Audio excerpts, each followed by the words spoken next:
Y vamos a recibir a nuestro primer invitado de la mañana de hoy. Se trata de Luis David Benavides, quien es abogado venezolano y analista político. Un gusto recibirlo. Bienvenido a Primera Página. Buenos días, muchísimas gracias por la invitación. Un gusto recibirlo y tenemos mucha información sobre la mesa. Durante este fin de semana se dio a conocer ya parte también de estos encuentros en México. No se han dado mayores detalles, pero se espera que entre el 3 y 6 de septiembre se puedan establecer nuevos encuentros y mesas de negociaciones entre el gobierno y la oposición. Venimos de muchos procesos de diálogos en nuestro país, con diferentes nombres e incluso para los diferentes actores políticos. Sin embargo, hasta el momento no han dado los resultados esperados. ¿Qué hace pensar de que estos encuentros podrían ser totalmente diferentes a los anteriores? Bueno, la verdad es que no hay nada garantizado, por supuesto, pero sí es una buena iniciativa que tanto el gobierno de Nicolás Maduro como la plataforma unitaria, ¿no?, cuyo vocero Gerardo Blay, destaco, sus palabras iniciales fueron, la verdad, muy buenas para el país. Además, la presencia de otros actores internacionales que sirven como garantes y facilitadores del proceso da a pensar o genera la esperanza de que entre el gobierno de Maduro y la plataforma unitaria puede haber mínimos acuerdos de gobernabilidad, de institucionalidad, de fijación de un cronograma electoral, de liberación de presos políticos, incluso de flexibilización de sanciones, que por supuesto al final del día terminen en buscarle una salida al atolladero en que se encuentra Venezuela el día de hoy. Venezuela necesita que los factores políticos, pero también los económicos y los sociales encuentren un camino conjunto para poder salir de esto. No hay nada garantizado. Hubo otros procesos de diálogo, Barbados, por ejemplo, hace casi, ya 2 años, infructuosos, pero bueno, la sensatez implica que hay que ser reservados con lo que se está negociando hoy en México, pero también con esperanza de que pueda salir un mínimo acuerdo allí. Sí, además no se ha establecido si va a ser México entonces el epicentro de estos encuentros. Se espera aproximadamente para estas fechas 3 a 6 de septiembre. Y también tenemos otro hecho en nuestro país, que tenemos ya casi 2 meses y medio para que sean las elecciones o las megas elecciones del 21 de noviembre. Queda poco tiempo y entre ellos se piden elecciones libres, parte de lo que ha establecido también esta parte opositora que está participando en estos encuentros. Yo leía en estos días al profesor Michael Penfold, que sacó un artículo sobre el tema, y pues él decía que se puede ver en conjunto tanto las mega elecciones del 21 de noviembre como el proceso de negociación que se está llevando a cabo ahorita. Lo cierto es que los sectores democráticos deben pujar por una elección libre, democrática. Ahora bien, el gobierno de Nicolás Maduro, por supuesto, no va, a mi juicio, creo que la apuesta que está haciendo es, por supuesto, continuar el mandato hasta 2024. Y lo que decía el profesor Penfold es que si la oposición solo busca una elección presidencial, pudiera fallar, ¿no?, en sus aspiraciones. Yo concuerdo con la posición del profesor Penfold, porque no solamente se busca en este proceso de negociación, sea México, la sede o cualquier otro país. Acá lo que se tiene que buscar es, un camino electoral democrático, inclusivo, liberación de presos políticos, pero sobre todo lo que se tiene que buscar acá es mecanismos de institucionalidad, de gobernabilidad. Pueden haber reformas también a la Constitución, la fijación de un cronograma electoral transparente y libre. No solamente, las megaelecciones del 21 de noviembre ya están fijadas, pero las que vienen después. Decía el profesor Penfold, ¿es posible rehacer las elecciones al Parlamento? Bueno, eso es una cosa que también se tiene que negociar. ¿Es posible? Pero ¿hasta qué punto está dispuesto también el gobierno a ceder y también poder adelantar esto? Porque tenemos también un Parlamento donde la mayoría que fue electa es del oficialismo. Entonces, Sí, claro. ¿hasta qué punto realmente el gobierno que tiene estos poderes está dispuesto a ceder para avanzar en estos acuerdos? Por supuesto que la mayoría que tiene el Partido Socialista Unido de Venezuela y sus aliados en el Parlamento venezolano es abrumadora. Sin embargo, hay sectores que critican pues la legitimidad de esa Asamblea Nacional. Ahora, en una mesa de negociación, por supuesto, hay intereses de lado y lado. Si bien es cierto, hasta ahora habíamos hablado de los intereses de la plataforma unitaria, por el otro lado, el gobierno también está buscando algunas cosas. El control de los activos venezolanos en el extranjero, por ejemplo. Que flexibilicen las sanciones. Y por eso también acá es determinante la presencia de otros actores internacionales que, si bien no están siendo parte del proceso, sí lo están facilitando, lo están apoyando, como es el caso de Estados Unidos o Canadá, por ejemplo. Pero Estados Unidos ha dicho que se va a reservar las sanciones también para estos encuentros. Entonces no se está viendo tampoco una posibilidad inmediata de levantamiento de sanciones a lo que serían los responsables directos. Estamos ahorita en una fase exploratoria, apenas se acaba de firmar el memorándum de entendimiento con unos 7 puntos elementales de negociación. No se ha empezado realmente el proceso, como tú lo decías, todavía no conocemos más detalles.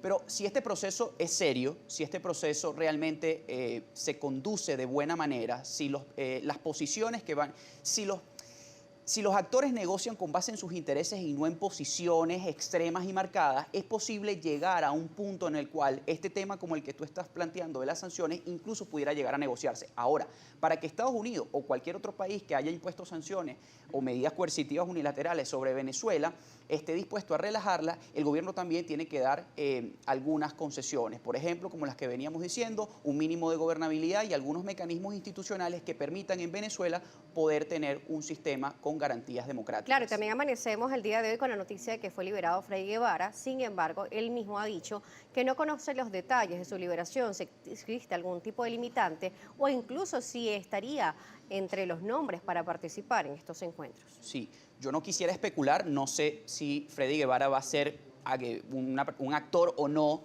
del proceso de negociación. A mi juicio, pues nunca ha debido estar preso, pero en todo caso puede ser, y yo especulo porque la verdad es que no conozco qué motivó la decisión de la liberación de Freddy Guevara, pero puede ser que eso haya sido un acuerdo de la mesa de diálogo, ¿no? Pudo haber sido. Pero en todo caso, sí me parece necesario y me parece bueno para el país que los factores de cualquier lugar, tanto de la plataforma unitaria como del gobierno, se les pueda respetar sus derechos políticos, que puedan ser parte del proceso de negociación, porque al final del día las cárceles no deben estar llenas de políticos que no hayan cometido ningún tipo de delito. Lo bueno, lo sensato para el país es lo que se hizo hace una semana o este fin de semana en México, ¿no? Que tanto Jorge Rodríguez, ¿no? Un alto dirigente del gobierno, como Gerardo Blay y toda la comitiva que los acompañaba, se sentaron, conversaron, porque al final del día eso es lo que el país necesita. El país necesita reconciliación, gobernabilidad y poder solucionar la grave crisis que está viviendo. ¿Cómo ir más allá de lo que serían estos desencuentros políticos de estos actores que al final de cuentas pues son los que se sientan en estas mesas y hablan en nombre de los venezolanos o los sectores que representan? Pero ¿cómo de verdad apartar un poco la política en bien del ciudadano? ¿Esto realmente es posible cuando se habla de política y estos encuentros incluso internacionales? Bueno, la verdad es que es bien complejo porque si a la experiencia nos vamos, todos los procesos de diálogo que se han dado, al menos acá en Venezuela, la verdad es que no se ha dejado esas posiciones políticas a veces extremas y se han puesto por delante del ciudadano, de lado y lado. Ahora, estos son los momentos en la historia donde los dirigentes se hacen verdaderos líderes, donde los países se hacen grandes. Estos son los momentos en la historia en donde los dirigentes que están negociando se hacen hombres y mujeres de Estado. Si realmente estas personas que están hoy encabezando la negociación quieren un cambio para este país, si realmente quieren un mínimo de gobernabilidad, si realmente quieren que se supere la grave crisis económica, la grave crisis humanitaria, la grave crisis política, hay que dejar las posiciones a un lado, ser hombres y mujeres de Estado y pensar que si no se conversa, si no se dialoga, si no se llega a mínimos acuerdos, no va a haber solución. La única solución hoy en día en Venezuela es una conversación seria y transparente entre venezolanos. Vamos a irnos a una pausa aquí en Primera Página. Regresamos a revisar también la participación de la audiencia que nos están diciendo a través de las redes sociales. La invitación por @Primera Página, etiqueta Primera Página. Luis David Benavides nos seguirá acompañando, abogado y analista político venezolano. Las preguntas activas para ustedes, así que acompáñenos en la próxima parte. Estamos hablando sobre estos encuentros para el diálogo entre el gobierno y la oposición, plataforma unitaria, oposición que representa la oposición venezolana y el Ejecutivo Nacional. Vemos diferentes actores que están ayudando a estos encuentros, entre ellos el Reino de Noruega.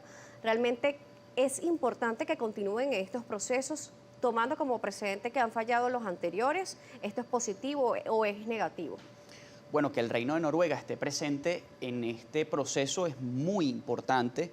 Yo creo que le da una garantía de al menos transparencia y seriedad al proceso, ¿no? Mira, el Reino de Noruega sirvió como facilitador del diálogo, de las conversaciones que se dieron entre el gobierno colombiano y la entonces FARC. Un proceso que fue complejo, muy duro, pero que pudo llegar a un acuerdo. Y es muy importante que el Reino de Noruega se mantenga en esto porque, como te digo, da garantía de transparencia y seriedad, no solamente para los ciudadanos, sino también para ambas partes que hoy pues, están en posiciones totalmente encontradas. Ahora, no solamente es importante la participación de Noruega.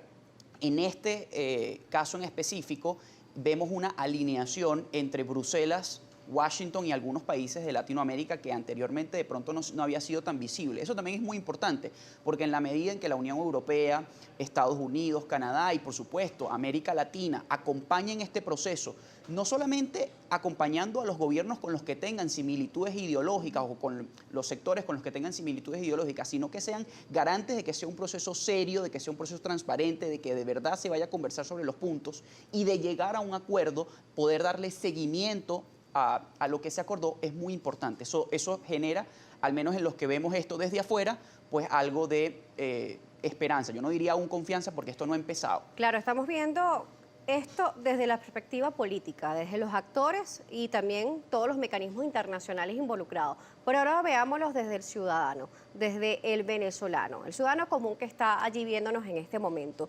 ¿Cómo decirle que este diálogo puede funcionar cuando tenemos una palabra diálogo que incluso genera algún tipo de rechazo por algunos de los ciudadanos? ¿Cómo recuperar también la confianza en esta palabra y en el proceso como tal? Sí, la palabra ha sido estigmatizada, Sí. yo diría, y ha sido estigmatizada por los procesos infructuosos del pasado. Yo le diría al ciudadano común, usted tiene todo el derecho de desconfiar de todos los actores que están sentados en la mesa, ¿no? Porque la experiencia pasada indica que estas conversaciones no han sido productivas para el país.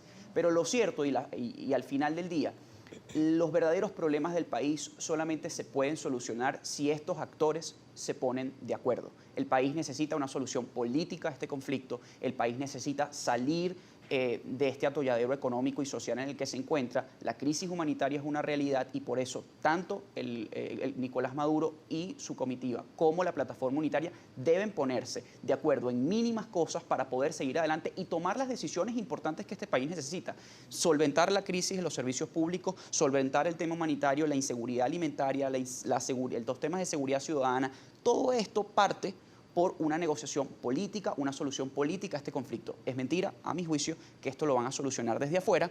Se agradece, por supuesto, que Holanda acompañe, que México acompañe, que Rusia acompañe, que Estados Unidos, la Unión Europea acompañe, pero lo cierto es que este problema no lo van a solucionar afuera, lo vamos a solucionar los venezolanos y en consecuencia esto y la sociedad tiene que presionar para que ambos actores, gobierno, oposición, plataforma unitaria y Partido Socialista Unido de Venezuela, puedan llegar a un acuerdo. Si la sociedad presiona, hace insistencia en que esto se llegue a un acuerdo sano para nosotros, entonces en ese mismo momento la ciudadanía va a tener un mínimo de esperanza y confianza en el proceso. 7:04 de la mañana, a esta hora, Sir Contreras nos ayuda a ver qué nos están diciendo a través de las redes sociales. Seguir.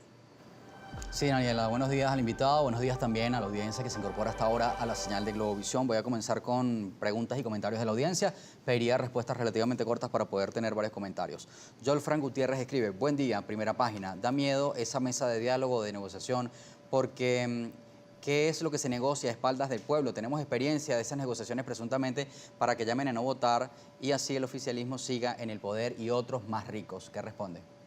Usted tiene definitivamente todo el derecho de dudar. Todos tenemos desconfianza en ese proceso de negociación, pero lo importante es que nosotros como sociedad podamos presionar para que esa agenda que se va a discutir dentro del proceso de negociación sea seria y transparente. Hay algunas cosas que no se pueden publicar y yo lo entiendo y creo que la mayoría de las personas lo entiende porque en la medida en que esas conversaciones sean secretas, menos impactos van a tener de diferentes espacios que puedan condicionar los acuerdos. Pero lo cierto es que esta es la única forma de solucionar los problemas y en consecuencia la sociedad tiene que presionar para que sea un proceso transparente y serio. Rafael Díaz Hernández escribe, buenos días, señor invitado. ¿Usted cree que un gobierno que está siendo juzgado por la Corte Penal Internacional y sus funcionarios tienen recompensa por su captura, va a negociar elecciones libres y justas y arriesgarse a salir del poder? Por supuesto que es difícil, ¿no? Es difícil analizar esto. Sin embargo, yo pude, guardando las distancias, Augusto Pinochet en Chile en 1989, después de los resultados del plebiscito, tuvo una negociación con la Concertación de Partidos por la Democracia, Patricio Aylwin, Ricardo Lagos, y a Augusto Pinochet incluso se le estaba juzgando por crímenes de lesa humanidad. no hay ninguna solución que pueda provenir de la Corte Penal Internacional o de cualquier otro organismo que pueda resolver los problemas de los ciudadanos. La Corte Penal Internacional se dedica a juzgar algunos crímenes, pero no va a solucionar los problemas de los ciudadanos. Los problemas de los ciudadanos solamente los vamos a poder solucionar conversando como se está haciendo ahorita. Eso no es excluyente de los otros mecanismos que se están haciendo internacionalmente para presionar por una salida democrática en Venezuela y que por supuesto se respeten los derechos humanos. Joel Paredes escribe, 21 años reuniéndose sin ninguna solución, privatizar el país, dolarizarlo y salir de este gobierno. Esa es la gran solución para este país y que vengan las inversiones. Pero para lograr esto, ¿cómo se hace? Por supuesto que para que haya inversión, tanto nacional como extranjera, debe haber confianza. Y esa confianza se garantiza siempre y cuando haya institucionalidad democrática, solidez, respeto al Estado de Derecho, seguridad jurídica. Y eso solamente se puede alcanzar si los venezolanos, independientemente de su ideología política, sean afectos al Partido Socialista Unido de Venezuela y a sus aliados, o sean afectos a los sectores de oposición y sus aliados, se ponen de acuerdo. El diálogo es el primer punto para llegar a acuerdos que beneficien al país. Vamos a ver si efectivamente en este proceso se llegan a acuerdos que sean realmente beneficiosos para los venezolanos. Si el proceso de negociación vuelve a fracturarse, vuelve a ser un fracaso como ha sido los anteriores, definitivamente vamos a seguir en este camino complicado en el que se encuentra el país. Remigio Sacriste dice, buenos días, le pregunto al invitado, ¿usted sabe qué opina la gente sobre este diálogo? Sí lo sé, porque al igual que todos ustedes, pues también vivo aquí en Caracas, también vivo en Venezuela, y lo cierto es que la mayoría de las personas no tiene absolutamente confianza en el diálogo, independientemente sean de un sector u otro. ¿Por qué? Porque estos diálogos han fracasado una y otra vez. Lo cierto, y que yo como venezolano también tengo algo de desconfianza en esto, lo cierto es que debemos entender que la única forma es conversar. No van a llegar soluciones mágicas a este proceso. Hay que solucionarlo, hay que conversar, y esta es una oportunidad. Si la plataforma unitaria y el gobierno no aprovechan este espacio que está siendo internacionalmente orquestado para que se pongan de acuerdo y poder solucionar los problemas, al final del día, quienes vamos a pagar los platos rotos de esto, por supuesto que van a ser los venezolanos. Goro Zamora escribe, saludos, primera página. ¿Por qué se insiste en medidas democráticas si hay hechos públicos y comunicacionales, dice el usuario, que dan fe que el Estado de Gobierno está cumpliendo con la Carta Magna? Nadie se puede salir de la Constitución de la República. Por supuesto que nadie se puede salir de la Constitución, pero eso dependerá de a qué sector usted le pregunte. Puede que el oficialismo diga que siempre ha cumplido la Constitución, mientras que los sectores de la oposición pueden decir que ha habido una conducta sistemática de violar la Constitución y algunos otros derechos. Entonces eso dependerá a quien usted le pregunte, pero independientemente de la posición que tengamos cada uno acá, lo importante es que se pueda garantizar un mínimo de gobernabilidad, un mínimo de institucionalidad, y eso solamente es posible si estos actores que hoy están enfrentados pueden ponerse de acuerdo. Eso puede iniciar el camino a la reconciliación en Venezuela, ojalá que así sea. La esperanza está en que en algún momento nosotros nos podamos poner de acuerdo, se flexibilicen las posiciones y podamos negociar. ¿Para qué? No negociar en un sentido de una agenda oculta, no, negociar algunos puntos elementales para que este país pueda solucionar sus problemas. Tenemos, Luis, más participación de la audiencia. Agradecemos a Cir que nos ayudara en la revisión, pero tenemos también a Edward Gascuez, que nos hace llegar un mensaje hace tan solamente segundos y dice, el diálogo es algo normal en todos los países. Totalmente. Dice, Dios quiera que las conversaciones salgan más allá de lo electoral, un poquito, lo coloca entre paréntesis y dice, y se enfoquen en vacunas, tratamientos oncológicos y VIH, alimentos y combustible. Mira, no podría yo estar más de acuerdo. Uno, el diálogo es un mecanismo democrático natural, normal, sucede en todos los países. Cuando usted ve en Estados Unidos a demócratas y republicanos conversando para solucionar problemas elementales, cuando usted ve a Podemos, el Partido Socialista Obrero Español, el Partido Popular solucionar problemas conversando, eso es natural. Lastimosamente en Venezuela durante muchos años la vía del diálogo se ha cerrado, ya el Parlamento no es la casa de la democracia donde todos pueden ir conversando. Así que este tipo de iniciativas, en vez de ser lo natural, son lo excepcional. Ahora, conversar, dialogar, comunicarse entre sí es lo normal. Ahora bien, yo también estoy de acuerdo con quien nos hace esa pregunta o ese comentario. Ojalá que las partes no solamente pongan sobre la mesa el tema electoral para la participación en elecciones. Por supuesto que es un hecho importante el cronograma electoral, es un hecho importante los mecanismos institucionales, los derechos políticos de cada uno, la liberación de presos políticos, etc. Eso es sumamente importante, pero lo cierto es que también hay otros temas sobre la mesa, como el tema de las vacunas, por ejemplo, que también sería necesario. No sé si en esta fase se puedan conversar, porque todavía se tienen que tomar temas institucionales. Si no se logra un mínimo de acuerdo institucional entre ambos sectores, es imposible que otros mecanismos u otras iniciativas, como pudiera ser un plan de vacunación transparente, serio y con apoyo a la comunidad internacional, se pueda implementar. Entonces es un tema de causa-efecto. Es necesario primero conversar sobre los temas institucionales y a raíz de eso, teniendo ya un punto seguro de dónde partir, poder conversar en otros temas que son elementales para la ciudadanía, como por ejemplo un plan de vacunación masivo.